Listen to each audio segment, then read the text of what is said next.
ডাক্তারবাবু, আমার মাথা যন্ত্রণা হচ্ছে, আমার মাথায় কিছু হয়ে যায়নি তো? ধরুন একটা মানুষের মাথা যন্ত্রণা নেই অথচ তার ব্রেন টিউমার আছে, এটা কি হতে পারে? নিশ্চয়ই হতে পারে। ব্রেনের সামনের দিকে মানে ফ্রন্টাল লোব এই দিকের যে টিউমারগুলো সেগুলো অনেক সাইলেন্ট। যে টিউমারগুলো ক্যান্সারাস নয়, মানে বিনাইন যে সমস্ত টিউমার, সেগুলো কি অসুবিধা করতে পারে আমাদের? ব্রেনে আমাদের বিভিন্ন শরীরের বিভিন্ন অংশর জন্য সেন্টার থাকে। হাত পা চালনা করার একটা সেন্টার, কথা বলার একটা সেন্টার, চোখে দেখার একটা সেন্টার। যে টিউমারটা চোখে দেখার সেন্টারের পাশে হচ্ছে বা মধ্যে হচ্ছে, সেখানে যদি টিউমার হয় তখন দেখা যাবে চোখে দেখতে অসুবিধা হচ্ছে। আচ্ছা, এই ধরনের টিউমার হওয়ার রিস্ক কাদের মধ্যে বেশি থাকে? যে কোনো স্ট্রেস টিউমার হওয়ার, ক্যান্সার হওয়ার চান্সেস বাড়ায়। মোবাইলের রেডিয়েশন থেকে ব্রেন টিউমার হয়। সব ব্রেন টিউমারের ক্ষেত্রেই কি সার্জারি লাগে?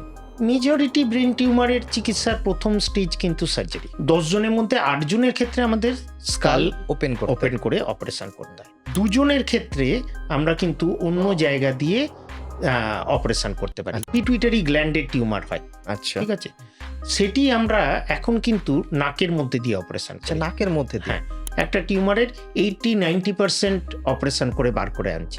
10% হয়তো জেনে শুনেই রেখে আসছি। অনেক কারণে হতে পারে, যে এমন একটা ট্র্যাক, যে ট্র্যাকের কথা বললাম, যে হাত পা নাড়ানোর যে সেন্টার, সেখান থেকে যে নার্ভ ফাইবার্স গুলো যাচ্ছে তার গায়ে হয়তো লেগে আছে। এবং এই কাজগুলো করানোর রাস্তা হচ্ছে rehab, physiotherapy, speech therapy, occupational therapy. কোন মাথা ব্যথাটা সাধারণ মাথা ব্যথা এবং কোন মাথা ব্যথা হলে দ্রুত একজন চিকিৎসকের কাছে পৌঁছানো দরকার?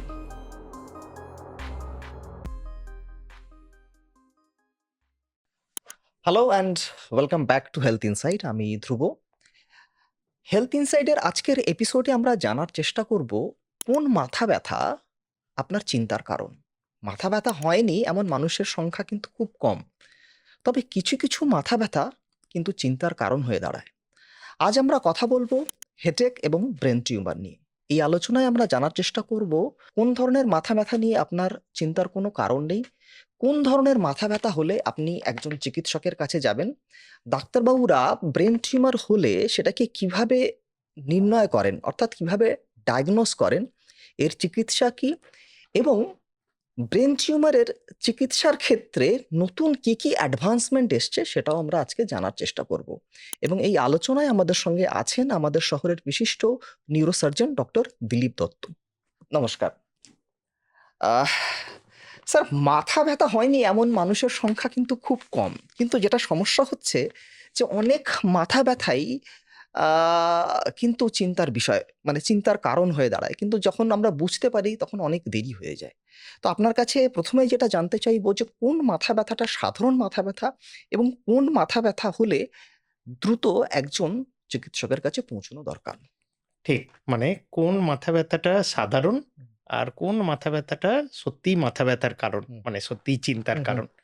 আহ, এটা খুব কমন প্রশ্ন আমরা আজকালকার দিনে আউটডোরে বসে পেশেন্ট যারা আসেন তাদের কাছ থেকে পাই, যে ডাক্তারবাবু, আমার মাথা যন্ত্রণা হচ্ছে, আমার মাথায় কিছু হয়ে যায়নি তো?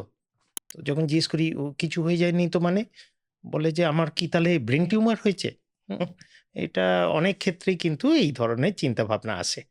তো এটা খুব চিন্তার বিষয় যে মাথা যন্ত্রণা দেখেই কিন্তু নির্ধারণ করতে হয় যে কাদের ক্ষেত্রে চিন্তা করতে হবে, কাদের ক্ষেত্রে চিন্তা করতে হবে না। মাথা ব্যথা অনেক ধরনের হয়। আধ কপালে মাথা যন্ত্রণা, রোদে বেরোলেই মাথা যন্ত্রণা হচ্ছে, সকালবেলা উঠলেই মাথা যন্ত্রণা হচ্ছে, বা সারাদিন মাথা যন্ত্রণা থাকছে। তো যখন আমরা দেখি যে মাথা যন্ত্রণা আগে মাঝে মধ্যে হতো, এখন হয়তো তার ধরনটা পরিবর্তন হয়েছে, বা সকালবেলা ঘুম থেকে উঠলেই মাথা যন্ত্রণা হচ্ছে, মাথা যন্ত্রণার সঙ্গে আনুষঙ্গিক কিছু সমস্যা থাকছে, বমি হচ্ছে, চোখে দেখতে অসুবিধে হচ্ছে, এরকম কিছু। অথবা যে মাথা যন্ত্রণা কন্টিনিউয়াস থাকছে, মানে ওষুধপত্র খেয়েও কমানো যাচ্ছে না, বা কিছুক্ষণের জন্য কমছে আবার হচ্ছে, ঠিক আছে। তো এই মাথা যন্ত্রণাগুলো সত্যিই চিন্তার কারণ। এবং যেটা বললাম যে মাথা যন্ত্রণার সাথে অন্য সমস্যা, কেউ অজ্ঞান হয়ে যাচ্ছে মাথা যন্ত্রণার পরে, কারোর খিঁচুনি হচ্ছে, কারোর একদিকে হাত পায়ের জোর কমে যাচ্ছে, এরকম কিছু হলে ব্রেনে কোনো সমস্যা আছে সেটা নিশ্চয়ই ভাবা উচিত, এবং সেই অনুযায়ী টেস্ট করে দেখা উচিত কার কি ধরনের সমস্যা। আচ্ছা, ব্রেন টিউমারের কথা আমরা আলোচনা করছি। তো এই মাথা যন্ত্রণা ছাড়া মানে ধরুন একটা মানুষের মাথা যন্ত্রণা নেই অথচ তার ব্রেন টিউমার আছে। এটা কি হতে পারে? নিশ্চয়ই হতে পারে। ব্রেন টিউমার এক রকম সিমটমস নিয়ে প্রেজেন্ট করে। হুম। সবার ক্ষেত্রে মাথা যন্ত্রণাই থাকবে এরম বা কিছু মানে না। সবার না, হুম, হুম, বা সবার ক্ষেত্রে হুম, কোনো দিকের হাত পা দুর্বল হয়ে যাবে, হ্যাঁ, এরকম কিন্তু সবসময় নয়।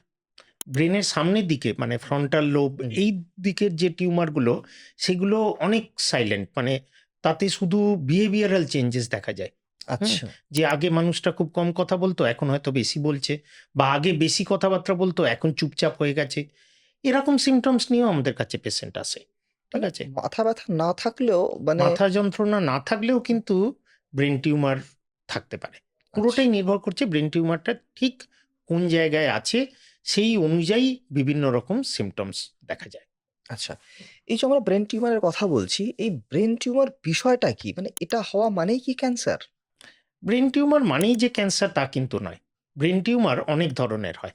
আচ্ছা। ব্রেনের নিজস্ব টিউমার বা মেইনলি গ্লিওমা, হুম, ব্রেনের প্যারেনকাইমা থেকে হুম, যেগুলো গজায়, এবং তাছাড়া ব্রেনের আশপাশের যে স্ট্রাকচার সেইগুলো থেকেও কিছু কিছু টিউমার তৈরি হয়। যেমন মেনিনজিওমা, যেমন পিটুইটারি টিউমার, ব্রেনের আশপাশে যে নার্ভগুলো থাকে, ব্রেন থেকে যে নার্ভগুলো আমাদের হুম, শরীরের বিভিন্ন জায়গায় ছড়িয়ে পড়ে, সেই নার্ভ থেকেও কিছু টিউমার হয়। ঠিক আছে? মাথার পিছন দিককার সেরিবেলামে কিছু টিউমার হয়, সেরিবেলামের পাশে সিপি অ্যাঙ্গেল টিউমার, এই ধরনের বেশ কিছু টিউমার হয়, যেগুলো বিভিন্ন ধরনের। বিভিন্ন ধরনের বলতে ব্রেন টিউমার বিনাইন টিউমার হতে পারে, মানে তাতে ক্যান্সারের কোনো লক্ষণ নেই, আচ্ছা। এবং সেগুলোর ক্ষেত্রে সুবিধে যেটা, যে একবার যদি সেটা অপারেশন করে সম্পূর্ণ টিউমারটি কেটে বাদ দিয়ে দেয়া যায়, হুম, তাহলে কিন্তু সচরাচর আর দ্বিতীয়বার হয় না। আচ্ছা। ঠিক আছে? কিন্তু এই যে বাকি যে টিউমারগুলো, সেইগুলো শরীরের অন্য জায়গাকার টিউমারের মতো আমরা যে খুব ক্যান্সার এবং ক্যান্সার নয় বা তার স্টেজ এইভাবে ভাগ করতে পারি না। ব্রেনের টিউমারে কিছু গ্রেড হয় 1, 2, 3, 4। যত বেশি গ্রেড তত খারাপ ধরনের টিউমার আমরা বলি। তো গ্রেড 3, গ্রেড 4 এগুলো হচ্ছে হাই গ্রেড টিউমার। সাধারণ ভাষায় এইগুলোকেই আমরা ক্যান্সারাস টিউমার বলে ধরে নিই। তার কারণ ক্যান্সারাস মানে কি হয়, এই যে হাই গ্রেড টিউমারগুলো, এই টিউমারগুলো দেখা যায় যে চিকিৎসার পরে রিকারেন্স হওয়ার চান্স থাকে। পুনরায় হয়। সেই জায়গাতেই হচ্ছে বা আশপাশে হচ্ছে। তো ব্রেন টিউমারের মধ্যে রিকারেন্স হওয়ার চান্স কিন্তু যত গ্রেড বাড়ে, যত হাই গ্রেড টিউমার হয়, তত তত বেশি। রিকারেন্স, তত তাড়াতাড়ি রিকারেন্স হওয়ার চান্সেস থাকে। তো সব ব্রেন টিউমারই কিন্তু ক্যান্সারাস নয়। অনেক ব্রেন টিউমার বিনাইন, এবং সেগুলোর একবার অপারেশন করে বাদ দিতে পারলে কিন্তু নির্মূলভাবে সারানো যায়। আচ্ছা। যে টিউমারগুলো ক্যান্সারাস নয় মানে বিনাইন যে সমস্ত টিউমার সেগুলোও কি অসুবিধা করতে পারে আমাদের? বিনাইন টিউমারগুলো ব্রেনের সমস্যা যেটা, হুম। সেটা হচ্ছে ব্রেন একটা ফিক্সড আয়তনের স্পেসটা মধ্যে ফিক্স হ্যাঁ, হ্যাঁ। একটা ফিক্সড হুম, স্পেসের হুম, মধ্যে হুম, ব্রেন থাকে। হুম। তো সেখানে টিউমার মানে হচ্ছে একটা গ্রোথ। ঠিক, মানে ঠিক। কিছু সেলস হুম, যেগুলো অ্যাবনরমালি গ্রো করছে, এবং সেই যে অ্যাবনরমাল গ্রোথ, সেইটা কিন্তু তখন ওই ব্রেনের জন্য যে জায়গাটা, সেই জায়গাটা অকুপাই করতে থাকে, হুম, হুম, হুম, এবং ব্রেনের ওপরে চাপ পড়ে। ব্রেনের যে জায়গাতে চাপ পড়বে বা ব্রেনের যে সেলগুলো ড্যামেজড হবে, যে সেলগুলো কম্প্রেসড হবে, যে নার্ভ ফাইবারসগুলো হুম, কম্প্রেসড হবে, সেই অনুযায়ী সিমটমস দেখা যাবে। ব্রেনে আমাদের বিভিন্ন শরীরের বিভিন্ন অংশর জন্য সেন্টার থাকে। হাত পা চালনা হুম, করার হুম, একটা হুম, সেন্টার, কথা বলার একটা হুম, সেন্টার, চোখে দেখার একটা সেন্টার। যে টিউমারটা চোখে দেখার সেন্টারের পাশে হচ্ছে বা মধ্যে হুম, হচ্ছে, হুম। সেখানে যদি টিউমার হয় তখন দেখা যাবে চোখে দেখতে অসুবিধে হচ্ছে।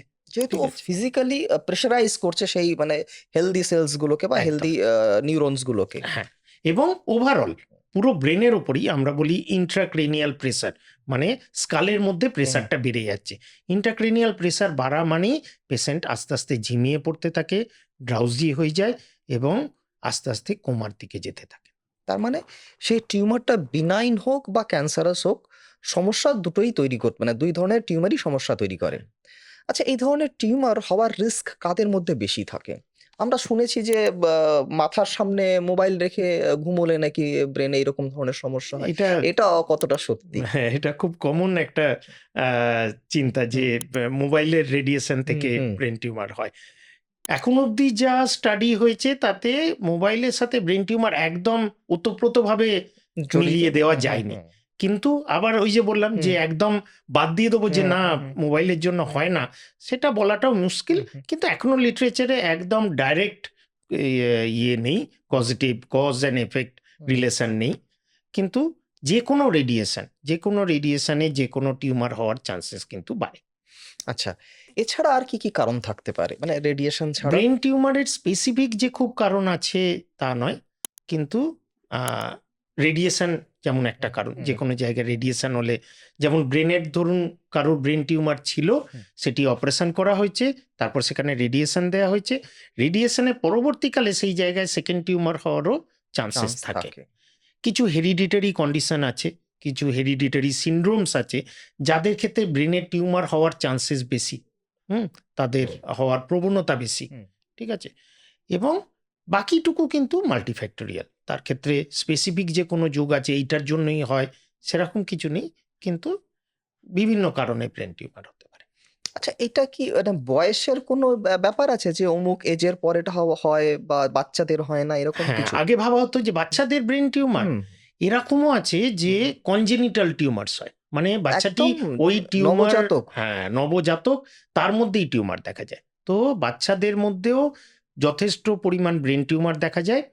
এবং যেটা আমাদের বিষয় সেটা হচ্ছে বড়দের যে ধরনের ব্রেন টিউমার হুম, হয়, হুম। অনেক ক্ষেত্রেই কিন্তু বাচ্চাদের ব্রেন টিউমারের ধরনটা বড়দের থেকে আলাদা। আচ্ছা। অন্য ধরনের টিউমার হুম, হয়, অন্য জায়গায় হয়, কিন্তু ব্রেন টিউমার দুটি এজেতেই সমানভাবে হয়। হুম, মানে বাচ্চা বলে যে তার ব্রেন টিউমার হতে পারে না, হুম। বা বয়স্কদেরই ব্রেন টিউমার হবে, ইয়াংদের ব্রেন টিউমার হবে না, এরকম নয়। সব এজেই কিছু না কিছু, মানে কোনো না কোনো টিউমার হুম। বেশি হয়, এরকম দেখা যায়।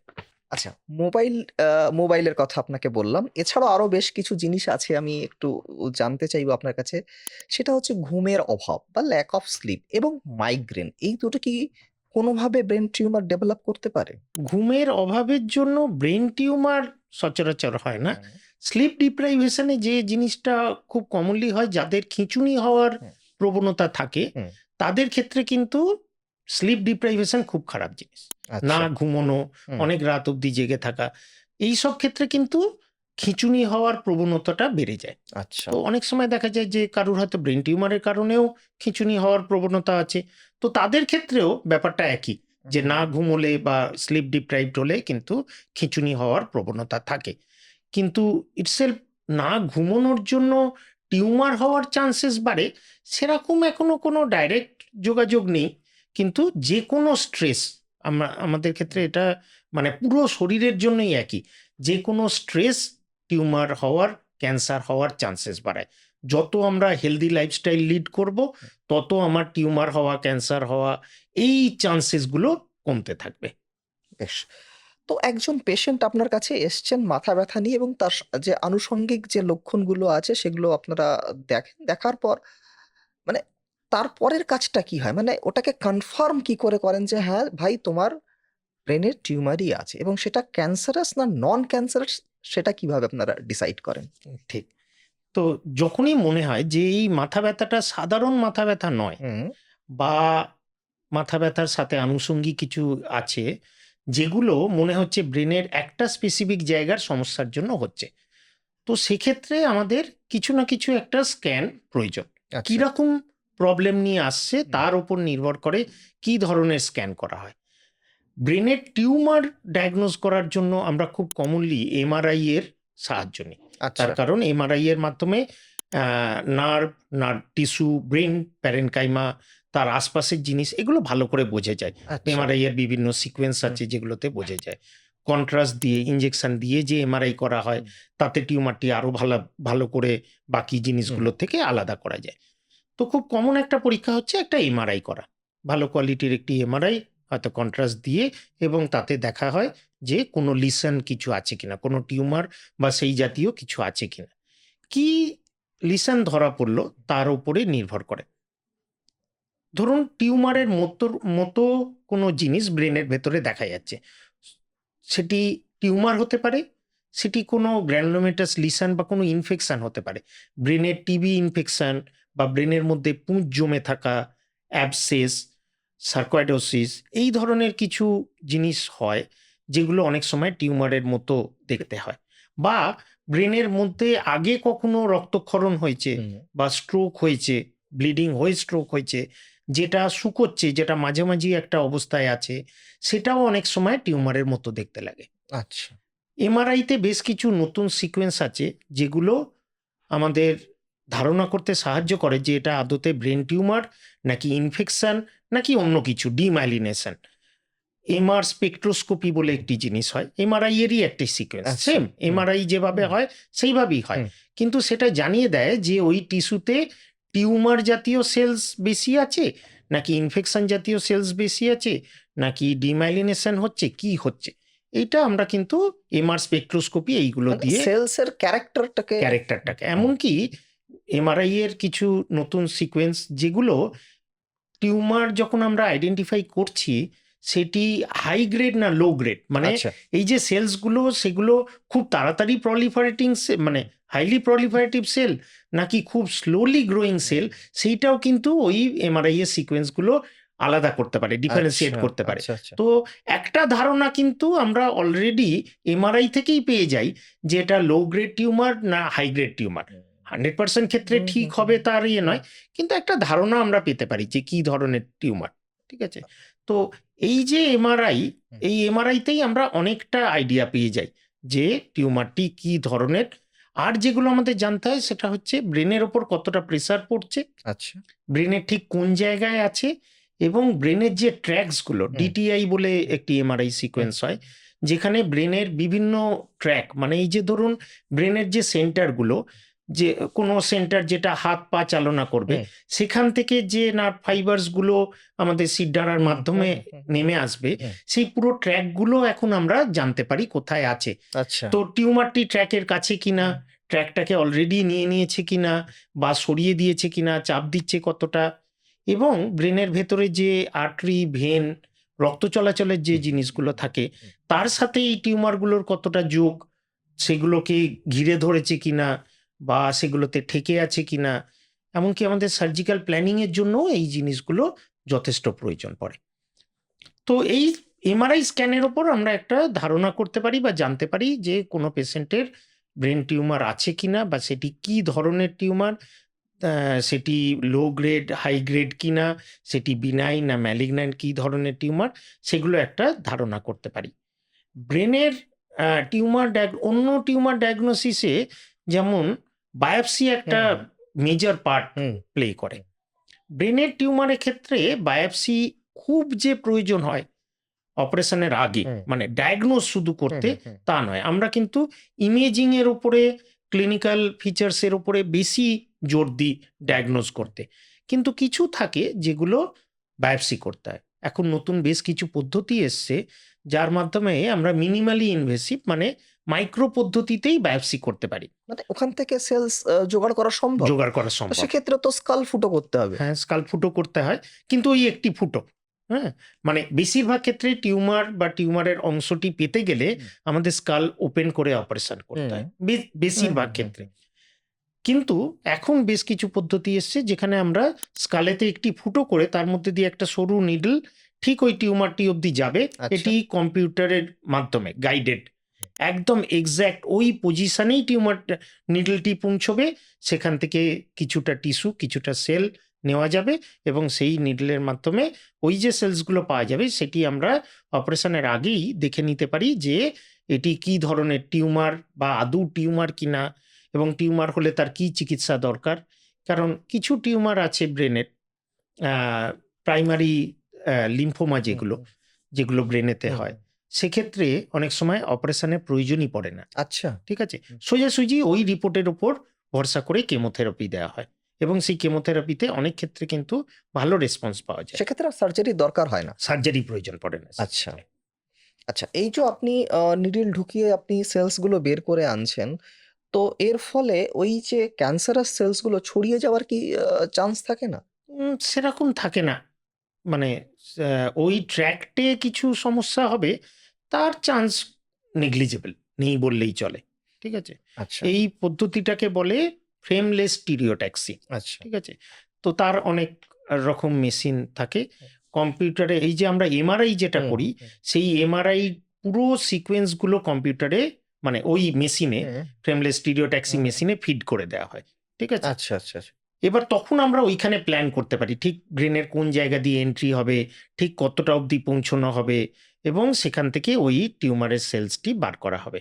ঠিক আছে? তো এইগুলো সেই জন্য স্টিরিওট্যাকটিক বায়োপসি বলা হয়। হ্যাঁ? আচ্ছা।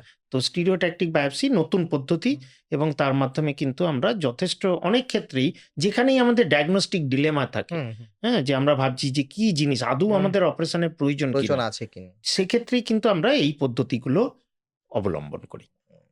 মানে যেখানে আমার সার্জারির দরকার নাই সেখানে আমার ছুরি চালিয়ে লাভ নেই আরকি। না, ব্রেনে হুম। মেইন হচ্ছে সেফটি। কারণ কারণ ওটার ব্রেনের উপরে যে সেলসগুলো হুম, বা যে টিস্যু, যে ট্র্যাক সেগুলো কোনোদিনই রিজেনারেট করবে না। আবার নতুন করে ব্রেন সেলস গজাবে না। ঠিক আছে? তো ব্রেনের যে আমি অপারেশন মানে যে টিউমারটি হয়েছে, টিউমারটি হওয়ার জন্য ব্রেনের যতটা সেল বা টিস্যু নষ্ট হয়েছে সেটা নষ্ট হয়েছে এবং অপারেশন করার সময় বাকি যেটুকু ড্যামেজ হবে হুম। সেটুকুও পার্মানেন্ট ড্যামেজ। ঠিক আছে?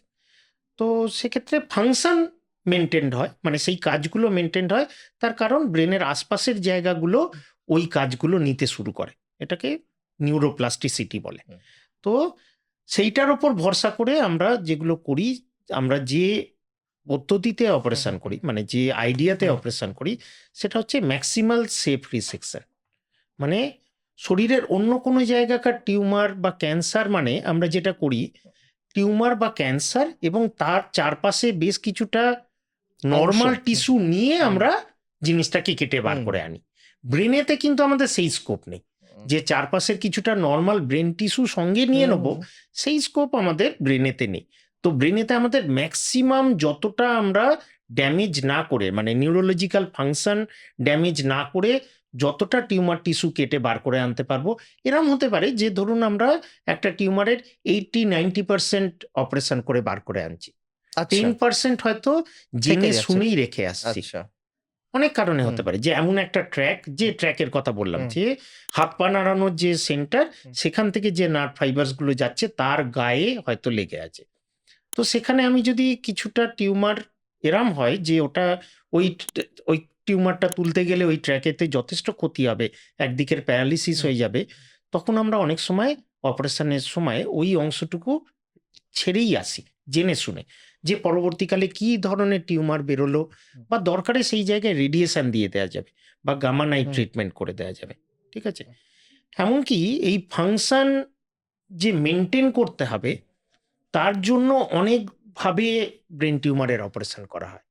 অনেকভাবে মানে আপনারা অনেকেই অ্যাওয়েক ক্রেনিওটমির কথা শুনেছেন।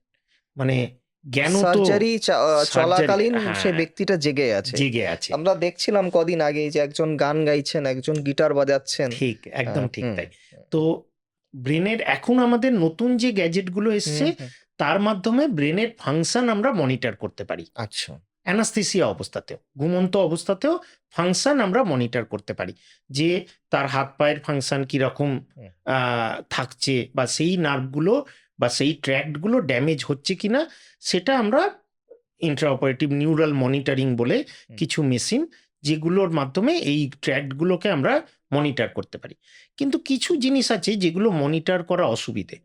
যেমন কথা বলা। আচ্ছা। কথা বলাটা ওই নার্ভের টেস্টের মাধ্যমে হুম, ঘুমন্ত অবস্থায় হুম, অ্যানাস্থেসিয়া হুম। অবস্থায় মনিটর করা খুব মুশকিল। তো আচ্ছা। ধরুন কারুর যদি টিউমার এরকম জায়গায় হয় যে বাম দিকে হুম, ঠিক আমাদের কথা বলার হুম, বাম দিকে হুম, বা যেদিকেই হুম, তার হুম, স্পিচ সেন্টার হুম, হুম, সেই দিকে কথা বলার জায়গার খুব কাছে হুম, বা কথা বলার যে ট্র্যাক্টগুলো সেই ট্র্যাক্টের খুব কাছে, হুম, সেক্ষেত্রে কিন্তু আমরা অ্যাওয়েক ক্রেনিওটমি করি।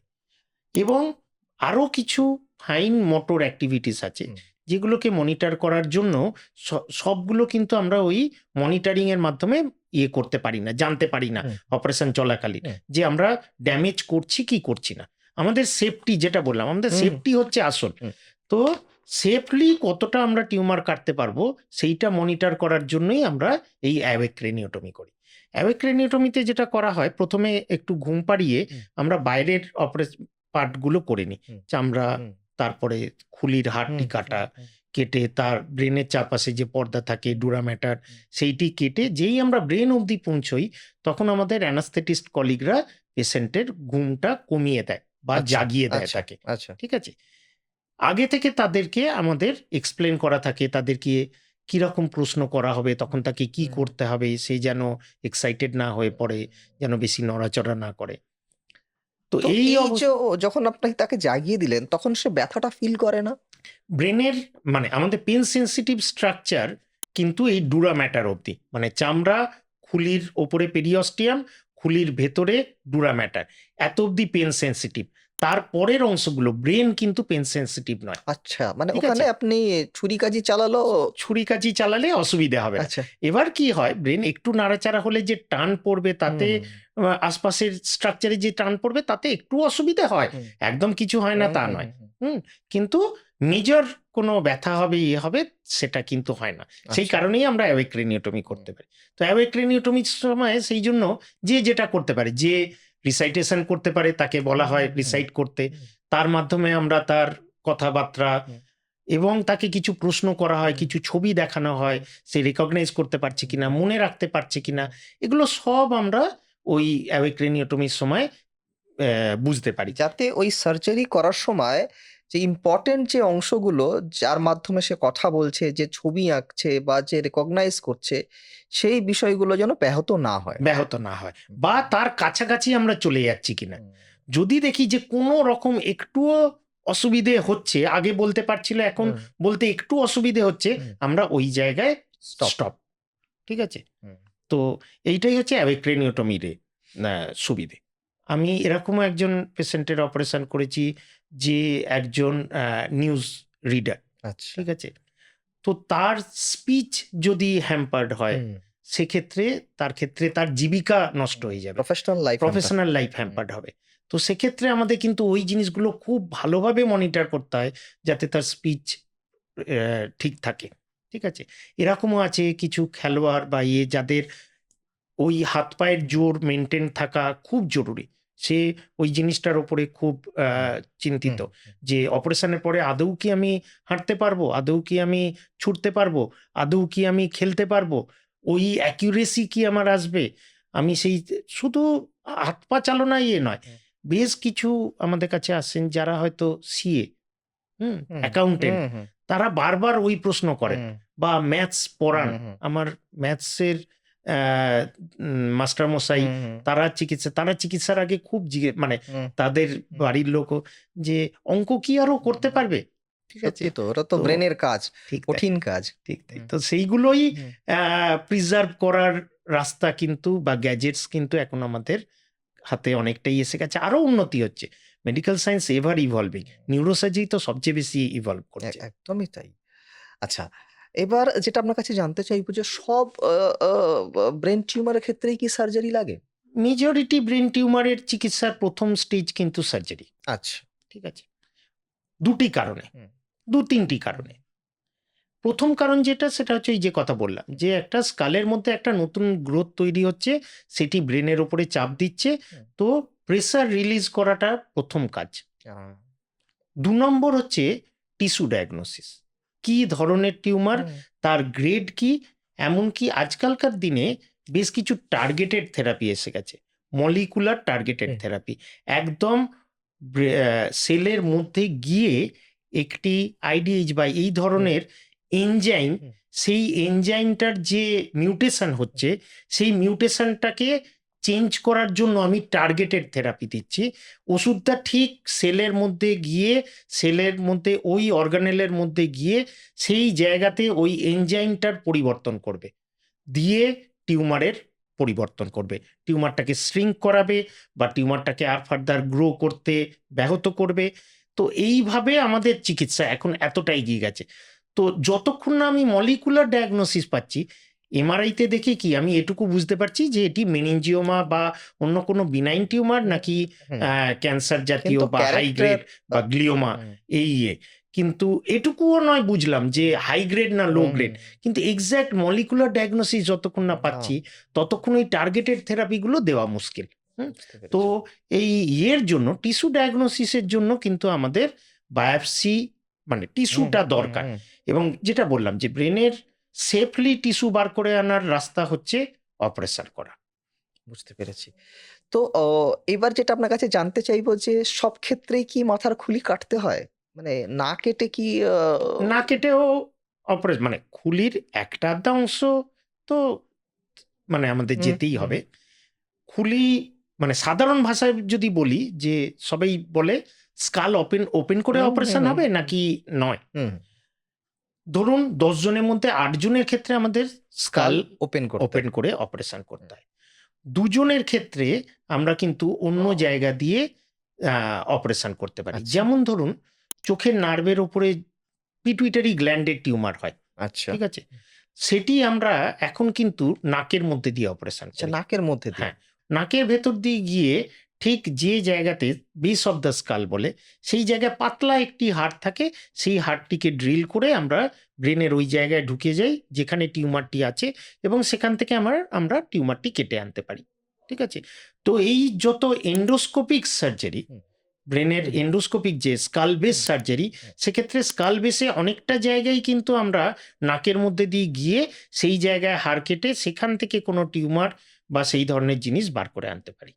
আর দ্বিতীয় যেটা বললাম যে, যেরকম আমরা নাকের ভেতর দিয়ে এন্ডোস্কোপ ঢুকিয়ে স্কাল বেসে গিয়ে টিউমার বার করে আনছি, সেরকম মাথার ওপর থেকে একটি ফুটো করে তার ভেতর দিয়ে একটি এন্ডোস্কোপ ঢুকিয়ে মানে মানে একটি মাইক্রো ক্যামেরা, সার্জারি। হ্যাঁ, মাইক্রো সার্জারি, হুম, একটি ক্যামেরা ঢুকিয়ে যাদের ক্ষেত্রে ধরুন ইন্ট্রাভেন্ট্রিকুলার টিউমার, ব্রেনের ভেতরে যে জায়গায় রস বা জল থাকে হুম। তার মধ্যে অনেক সময় টিউমার হয়। তো সেক্ষেত্রে কি হয় ভেন্ট্রিকেলটা বড় হয়ে যায়, জল আচ্ছা, জমে থাকে।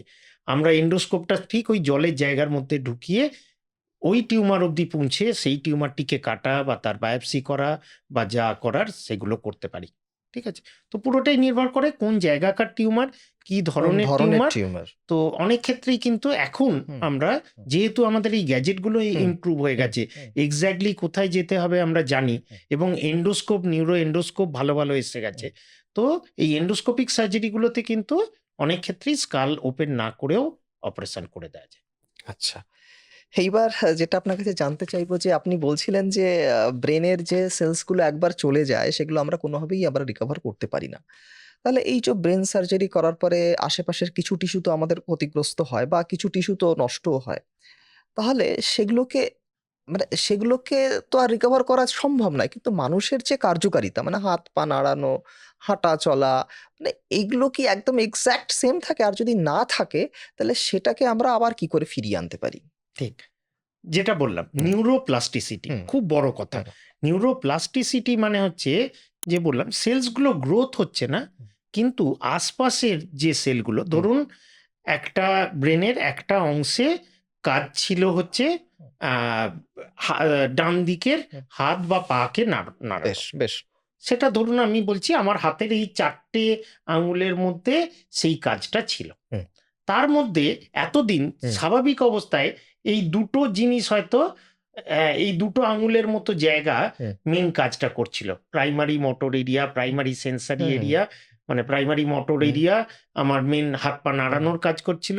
সেন্সরি এরিয়া আমরা হুম, ওই জায়গা থেকে যে সেন্স গুলো আসছিল সেগুলো বুঝতে পারছিলাম। কিন্তু সাপ্লিমেন্টাল মোটর এরিয়া আছে, তার সেন্সরি এরিয়া আছে। যে সেলস গুলো আ যখন প্রাইমারি এরিয়াগুলো ভালো কাজ করে তখন এগুলোর কাজ ইনাক আছে আ আ কিন্তু খুব কাজ হুম, নেই। কিন্তু ধরুন এই জায়গাটা যদি নষ্ট হয়ে যায়, এই জায়গাটাই টিউমার বা এই হুম, জায়গা হুম, দিয়ে হুম, আমি হুম, অপারেশন করতে বাধ্য হুম, হলাম। হুম, সেক্ষেত্রে তখন সাপ্লিমেন্টাল যে এরিয়াগুলো তখন সেইগুলো ওই ফাংশনগুলো ডেভেলপ করতে বা আরো ভালোভাবে সেই কাজগুলো করতে শুরু করে। এবং এই কাজগুলো করানোর রাস্তা হচ্ছে rehab, physiotherapy, speech therapy, occupational therapy. হুম, বিভিন্ন এই যে থেরাপি, এই হুম, থেরাপিগুলোর মাধ্যমে যেটা করা হয় ব্রেনের ওই সেলসগুলোকে, ওই এরিয়াগুলোকে স্টিমুলেট করা হয়। এবং যত স্টিমুলেট করা হবে ব্রেনের ওই সেলসগুলো তত এই কাজগুলো আরো নিতে শুরু করে বা আরো ওই কাজগুলো করতে শুরু করে। তো এইটাই হচ্ছে নিউরোপ্লাস্টিসিটি বা যদি সাপ্লিমেন্টাল এরিয়া নয় হুম, কিন্তু আশপাশের ধরুন কিছু সেলস বা কিছু নিউরন যেগুলো আগে স্পেসিফিক্যালি ওই কাজ করছিল না, এখন যত ওই জায়গায় ওই স্টিমুলাস গুলো হুম, হুম, যাচ্ছে, হুম, আমি যত তার হাত পা নাড়িয়ে ব্যায়াম করাচ্ছি তত ওই স্টিমুলাস গুলো ওই জায়গায় পৌঁছচ্ছে এবং তত আশপাশের ওই নিউরনগুলো স্টিমুলেট হচ্ছে এবং পরবর্তীকালে তারা কিন্তু ওই ফাংশনগুলো করতে শুরু করছে। আমরা বাইরে থেকে যেটা দেখি যে ব্যায়াম করিয়ে করিয়ে আস্তে আস্তে আস্তে আস্তে হুম। হাত পায়ের জোর ফিরে আসছে, ভেতরে কিন্তু এতটা কাজ হচ্ছে। তো এটার জন্য তো একটা এক্সপার্টের দরকার। মানে মানে নিশ্চয়ই মানে এটাই তো আমরা বাড়িতে যে সম্ভব। না, একদমই নয়। নিউরোসার্জারি একটা টিম, মানে এই নিউরোসার্জারি নয়, হুম, আমি বলব যে ব্রেন টিউমারের কেয়ার, হুম, ব্রেন টিউমারের চিকিৎসা হুম। একটা টিম ওয়ার্ক। আচ্ছা। আমাকে ডায়াগনোজ করতে গেলে রেডিওলজিস্ট, নিউরো হুম, হুম, রেডিওলজিস্ট তার হেল্প যেমন খুব দরকার। হুম, সে বলে দেবে যে এটা হাই গ্রেড না লো গ্রেড টিউমার, কি ধরনের টিউমার। অপারেশন হয়ে যাওয়ার পরে কেমোথেরাপি দেয়া হবে না রেডিওথেরাপি দেয়া হবে, সেক্ষেত্রে আমাদের অঙ্কোলজিস্ট যে কলিগরা তারা হেল্প করে, তারা রেডিয়েশন দেয়, তারা প্ল্যানিং করে, যতটা টিউমার টিস্যু বাকি থাকলো সেই জায়গাটাকে মার্ক করে একদম স্পেসিফিক ওই জায়গাটাকেই এসআরটি এসআরএস করা হয়। ওই জায়গায় বাইরে থেকে রেডিয়েশন দিয়ে গামা নাইফের মাধ্যমে, এক্স নাইফের মাধ্যমে নষ্ট করা হয় এবং রিহ্যাব স্পেশালিস্ট, ঠিক আছে, রিহ্যাব স্পেশালিস্ট যারা, তারা একদম কোন পেশেন্টের কি ধরনের ডেফিসিট, মানে কি অসুবিধে তার, সেই অনুযায়ী একটা প্ল্যান তৈরি করে তারা এবং সেই প্ল্যান মতো তার ফিজিওথেরাপি বা যে যে থেরাপি দরকার সেই থেরাপি কিন্তু চলতে থাকে। অপারেশন তো 3 ঘন্টা 6 ঘন্টা এরকম একটা সময় রে, বাকি 3 মাস 6 মাস এমনকি তার সারা জীবন বাকিরা তাদের সাথে কাজ করতে থাকে, যাতে সে যেটুকু তার রেসিডুয়াল ডেফিসিট, মানে যতটা অসুবিধে হুম। হয়েছে সেটা যতটা রিকভার করা যায়। সব ক্ষেত্রে 100% সম্ভব হয় না, কিন্তু 90% হলেও সেটা অনেক। অনেক। 90% হলেও সেটা অনেক। একদম। আচ্ছা, আপনি না অনেকগুলো চিকিৎসা পদ্ধতির কথা বলছেন, যেগুলো শুনতে সাই-ফাই মুভির মতন লাগছে। তো ঘটনা হচ্ছে, আমাদের শহর কলকাতায় কি এগুলো সম্ভব? নাকি বাইরে যেতে হবে? না, না, বাইরে যেতে হবে না। আমরা ধরুন আমরা যখন নিউরোসার্জারিতে ট্রেনিং নিয়েছি, হুম।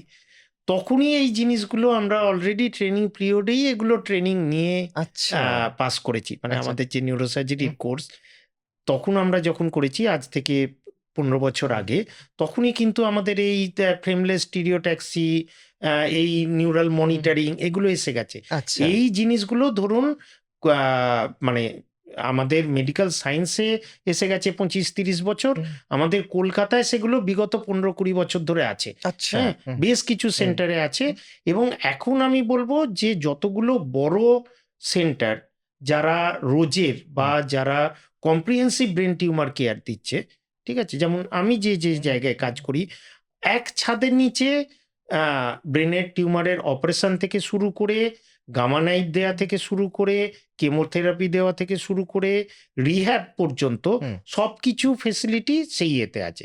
এবং ওই যে বললাম যে হুম, আমার অপারেশন থিয়েটারেই ফ্রেমলেস স্টিরিওট্যাক্সি আছে মেশিন, হাই এন্ড মাইক্রোস্কোপ আছে যেখানে আমরা এইভাবে দেখতে পারি।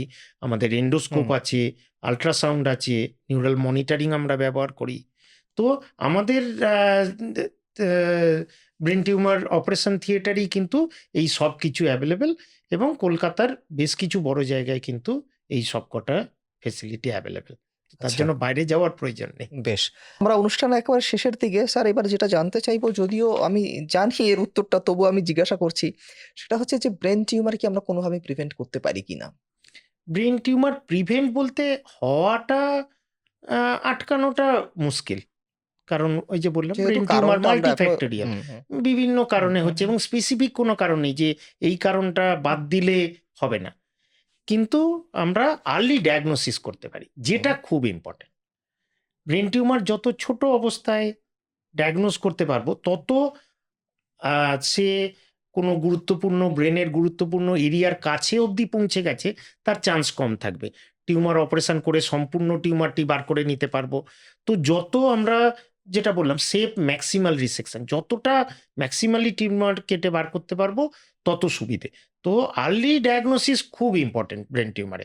মানে আমি ব্রেন টিউমার হলো সেটি ডায়াগনোস করতে দেরি করলাম বা অনেক ক্ষেত্রে যেটা আমরা ফেস করছি এখন মানে বেশ কিছুদিন ধরেই, সেটা হচ্ছে ব্রেন টিউমার ডায়াগনোজ হয়েছে, তারপরে অপারেশন করতে হবে এই ভয়ে তারা অন্য কোনো ধরনের চিকিৎসার পদ্ধতি বেছে নিচ্ছেন, অল্টারনেট অল্টারনেট পদ্ধতি বেছে নিচ্ছেন, এবং তাতে চলছে। এবং আলটিমেটলি যেটা হচ্ছে সেটা হচ্ছে টিউমারটি আস্তে আস্তে আরো গ্রো করছে, বড় অবস্থায় যাচ্ছে, ক্রিটিক্যাল অবস্থায় বা খারাপ অবস্থায় যাচ্ছে। যে সময় আসলে তিনি সুস্থ হতে পারতেন এসেও ছিলেন, ডায়াগনোজও হয়েছে, ঠিক আছে, কিন্তু তখন যখন তাকে অপারেশন বলা হয়েছে তখন তিনি করাননি। পরবর্তীকালে যখন অপারেশনের জন্য আসছেন তখন জিনিসটা হয়তো অপারেশন করতে গেলে তার ড্যামেজটা অনেকটা বেশি হচ্ছে। তো সেক্ষেত্রে কিন্তু আমরা সবসময় বলি যে ব্রেন টিউমারের সার্জারি এখনকার দিনে এই যে আলোচনা আমরা করলাম তাতে যেটা বোঝা যাচ্ছে যে ব্রেন টিউমারের অপারেশনের যে দিকগুলো সেগুলো কিন্তু আগের তুলনায় অনেক সেফ হয়েছে। তো এখন আর ব্রেন টিউমারের সার্জারিতে বাবা ভয় কি হবে সেই ভয় না পেয়ে যে এটির একটি চিকিৎসা আছে এবং সেটি ডেফিনিটিভ, সেটি করলে লাভ হবে, সেই ভেবে কিন্তু চিকিৎসাটা করানোটা শ্রেয়। কারণ যত সময় নষ্ট হবে তত জিনিসটা ক্রিটিক্যাল অবস্থায় গিয়ে সেটা পৌঁছবে। যে কোনো রোগের ক্ষেত্রেই মানে একদম বিষয়টা একই দাঁড়ায়। মানে আপনি যত একদম তাড়াতাড়ি চিকিৎসা করবেন আপনার সুস্থ হবার চান্সেস তত ভালো, আউটকাম তত ভালো। বেশ। Thank you so much doctor Dutta আমাদের এই স্টুডিওতে আসার জন্য এবং এত সুন্দর তথ্য আমাদের সঙ্গে শেয়ার করার জন্য। ব্রেন টিউমার নিয়ে যদি এরপরও আপনাদের কোনো প্রশ্ন বা জিজ্ঞাসা থাকে তাহলে আপনারা কমেন্ট বক্সে লিখে জানান। আমরা চেষ্টা করব তার যথাযথ উত্তর দেওয়ার। আরেকটি নাম্বার আমরা ডেসক্রিপশন বক্সে দিয়ে রাখলাম। আপনাদের যদি কখনো দরকার হয় আপনারা কিন্তু নিঃসংকোচে যোগাযোগ করতে পারেন। আজ এ পর্যন্তই। আবার দেখা হবে অন্য কোনো দিন অন্য কোনো এপিসোডে। নমস্কার।